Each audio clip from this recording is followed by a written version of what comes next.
I'll just take a few minutes to wrap what just happened today in this experiment. First of all, I'd just like to upfront acknowledge the sponsors who helped make it possible, acknowledge you for choosing to spend a day of your professional life here, and looking to move forward private equity in Africa. It takes events like this that experiment with a new format or a topic or both, and builds relationships that helps us build year after year or situation after situation until we can move things much further forward. Two quick items. If you want any of the presentations, get your email to the design team, to Meira or Anna, and they will get those slide decks to you. There will be a survey. We appreciate your feedback. Looks like, based on how well it went today, that we'll do this again next year. Details to follow. But your feedback will help improve that. We've already had some great ideas, including some workshopping, some other formats for sharing the content and so on. So please do give the feedback through the survey and or just send an email to the design team. The awards event starts at 7. There are pre-drinks from 6. All right, you are required to drink. There is Uber in South Africa, but no Lyft, as I found out yesterday. So no one do anything irresponsible. You're well sorted with infrastructure, so look forward to that. The awards have their structure, and I'll ask Anna to deal with the awards. A quick intro to what's going to happen at the awards on account of you done it before, right? Yeah, good. Okay, just a reminder, there are some hard copies of the magazine. This magazine is delivered carbon-friendly as an e-zine, all right, depending on where your electricity comes from. So have a look at it. There's some good material there, and someone took a lot of trouble to put some seeds and grains on the cover. This is the article on Bloomberg Business Week that I referenced earlier. You live in private equities world now. It's excellent. Of course, it's mainly dealing with Model 1 financial engineering and what we've seen happen in the US and other developed markets. But there's a lot of useful material there. I did want to take a quick moment also on account of it. It came through on Monday to give a shout out to FTFM. They have their fund management piece every Monday as a supplement. And they had a handsome man called David Drewley, who heads up Cambridge Associates, which is based in Boston, which is where I live now. And they manage, I didn't realize how much they manage, 417 billion AUM. And their biggest revenue generator is their outsourced CIO model. Not their asset consulting, not their partial advice. It's when they take everything off the customer and offer them a bundled solution. These are ideas that could get you promoted, Helene, by the time you get back to Claremont. But he makes this point, which I thought to share with you quickly. There's well over 10,000 managers globally, because this is the view from Boston, right? You're looking for capital from Dubai or Singapore or London, what have you. But there's truckloads in the US if you have the right shape and you're accessible and the right ticket size. So I'm assuming some of your orientation is also looking west and north. There's well over 10,000 managers globally, and we think just a few hundred deserve capital. I take those as fighting words if I was a GP or LP for that matter. Are you those fund managers that deserve capital? Are you earning the right to manage that capital on behalf of other people? Remembering it's someone's gran or grandfather who's retiring with that pension. It's someone's brother, cousin, uncle who got injured and needs their disability pension, or whatever the asset growth is building towards. He makes another comment, also I thought was interesting, about value investing. And he says, I've evolved my thinking over time. Dirt cheap assets may be dirt cheap for a reason. I thought that was a pithy quote. Mr. Dooley from Cambridge Associates. Let me bring us into land as best we can now with some quick thoughts pulled from across our day. If you've taken notes, a reminder, the hashtag AfricaPEOps is where we kind of helping stuff coalesce online on LinkedIn and Twitter. Please go ahead and tweet away or post to LinkedIn. And if you have other feedback for us, please share it, or things that you think we missed. So some bullets. We began today's work on the operations, the how of private equity in Africa, how to make it happen. And I framed it not for Model 1 financial engineering. I framed it for growth capital. How do we grow the real economy in Africa inclusively so everyone gets uplifted, not just a few who drive 4x4s. The funds raised so far in 2019 is 1.7 billion US dollars. That's a bit of a rounding error, okay? And it's off the mark of, we're not really at the end of the year yet, but pretty much in terms of asset gathering meetings. 2018 was 2.8 billion. There's more money out there that we could put to work in Africa. And allied to that, I said, how can we grow the economy and the entrepreneurs, both the people who enjoy aircon and those that have never experienced it? I find that a very helpful way to recognize my privilege, your privilege, our privilege, and those that don't have that privilege, and what kind of economies we're building. We had data and various mentionings through the day on pension funds in Africa, how they're allocating their assets over time, and how every one of them, I stand to be corrected, if someone has better data, please introduce it, I'll update and apologize. But in my view, 0 pension funds in Africa are fully allocated at whatever their regulatory threshold is towards private equity, which for me, again, is an exciting opportunity. There's some of that blue sky that Anna spoke about. And my encouragement to keep us accountable, because we professionals in investment, that we'll check our own portfolios. I'll check mine, you check yours, and you check your institutions. I wasn't joking when I said to the man from Standard Bank called Harry, that I want to know what he has. And my good man who went to University of Vermont undergrad, come visit Vermont, it's beautiful, who works at BNY Mellon, which is a mega bank. What's in your 401k? Or what could we get in your 401k? A fourth point, political risk is still a factor. It's always going to be a factor. I live in a country, United States of America, where political risk has increased since we last met. It's going to increase again between now and November 2020.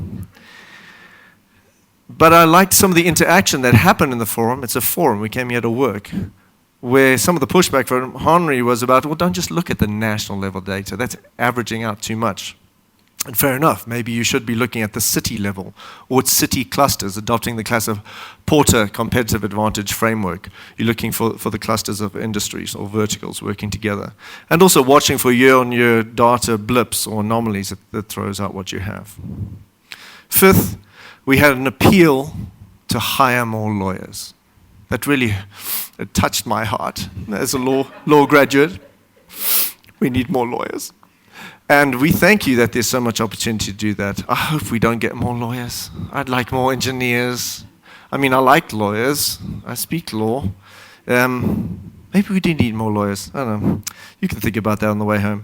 Next, the opportunity for private equity to work together. For me, I didn't see enough of that. I find private equity to be quite proprietarial, but also collegial. And I would say this is better than some of the other situations I've been in, and particularly in say, London, New York, Boston. But the industry should really be working hard to work together. The lawyers should be working with SAVCA and AVCA and Ampere and ILPA to say, can't we model this or model that? Can't we get wholesale pricing for this LP to roll out to all the GPs and funds? We're trying to grow a bigger pie. You'll get your slice, I'm confident. I'd really like to see more of the industry working together. Maybe you disagree. You can tell me at the gala.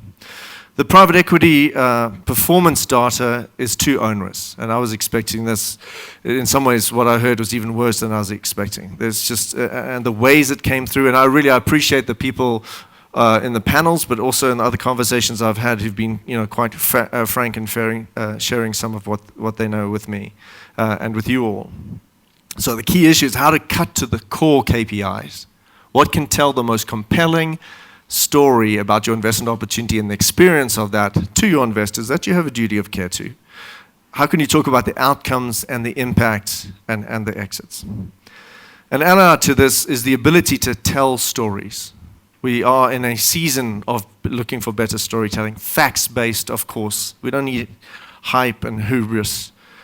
What storytelling can we improve to tell the narrative not just through cash, but all the other KPIs? and maybe reflected a little bit in my thought about, well, what other insurance could we offer? Funeral policy, really? You know how cheap that is? You know what a difference it makes in poor people's lives?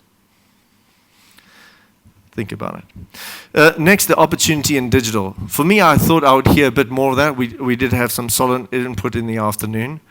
But every business today is digital, whether they like to recognize it or not. No matter how small they are. In some way, they've got a social media marketing problem. They've got a digital platform problem. And so how can those portfolio companies and the GPs that invest in them through their funds on behalf of their LPs take control of their data, and how can that move through with more speed and more ease? There has to be some better ways. Next, something that gripped me and I thought just told it like it is, which is why we came here today. It's just BS that any general partner knows the whole deal environment, knows the whole deal in that city or that region. That just had the ring of truth to me. Maybe that's your experience. But I'm also interested how we could use tech to create platforms to help make those relationships more clear while managing some of the competitive tensions there. AFCA mentioned they reported most recently 79 deals so far this year have deployed $700 million US. The reality is, though, that's the lowest number since 2014. Glad to hear things are still going well in Ile de Maurice, and the train will be built. That's most important. We'll get a report back next year. So it's still the solid domicile of choice. I didn't expect to hear that. Maybe I should have. I thought I'd hear more about Botswana had made a big pitch, or I was expecting Rwanda or one of the other jurisdictions to pop up. I still think if I was running economic development for one of the African countries, I'd compete hard in that space. And interesting to hear the LPs are interested to see other continentally based jurisdictions who are willing to compete for that business. I say the race is still on for that. We also heard how we need alternative fund structures to handle long-term investments. I'm not completely clear on where that debate ended, and I appreciate that there was the debate about the permanent capital vehicles. And importantly, the issue is not just the fees, not just the fees. Next, the due diligence for hiring managers. One of the comments that stayed with me was that due diligence needs to happen from the entry-level portfolio manager just out of undergrad or hired into the intern program, all the way through to the CEO or chair. And I couldn't say enough about the importance of doing that due diligence and understanding the governance structures. Fundamentally, though, as Abraj shows us, ethics underpin our whole industry. Ethics give us that mandate for people to trust us with their money. So just maybe a good time just to do your mental health and ethics test to see how you're doing and where you're at and the people that you work with. One pithy insight, I think it was Angeli who offered it, trust your instincts on the info that you're getting and you're looking at. And also interrogate the speed and the quality of the data disclosure. Understanding all of that gives you the complete picture. For me, that'd be an example of where you have that interaction in that due diligence moment that can improve the quality of your decision. And also, a comment later in the day, only 3 out of 10 of the portfolio company opportunities are investor ready. 3 out of 10. But understanding those others could be investor ready, but they need some coaching and so on. So let me wrap up with 2 final comments.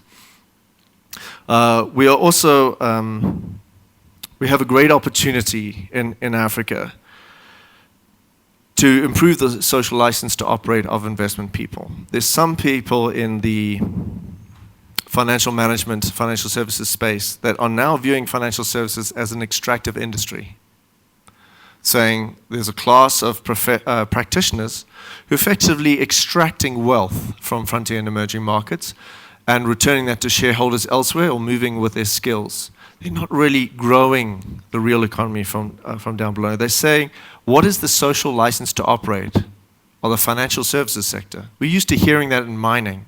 We're used to hearing that in infrastructure, oil and gas. Now we're having to answer, well, what is our social license to operate? Are we doing a good job? Do we add value to the communities and the markets that we live and work in? The international investment management industry, according to BCG, is 73.4 trillion at their last measure. We're a tiny slice of that. but the quality of the practitioner, professional that you can be one of those role models that we look to introduce. And finally, as I hand back to Anna, who's produced this wonderful event today, I'd like to thank, finally, all of you for choosing to be here today and for being so open and frank about sharing the talents that you have and your experience. You've enriched my understanding of the African private equity operations space. I hope you too have been enriched in some way, and I feel encouraged. I'm especially looking forward to all the follow-ups that we'll have next year, from the size of fonts and insurance contracts to what's in your pension fund allocation. So with that, I'm Graham Sinclair. I look forward to hanging out with you much later today, and I'd like to hand over to Anna.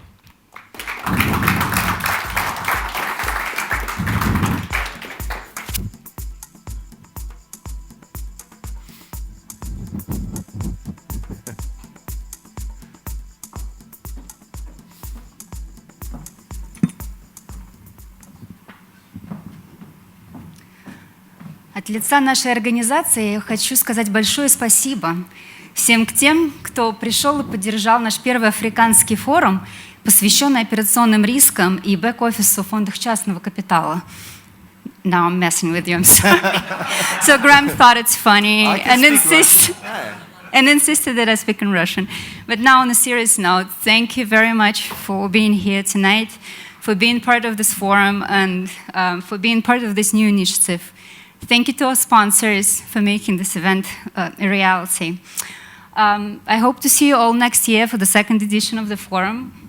And for those who is not staying for the evening reception, this is not a goodbye, this is still the next time. And for those who is joining us for the Africa Service Providers Awards, we will resume at 6 p.m.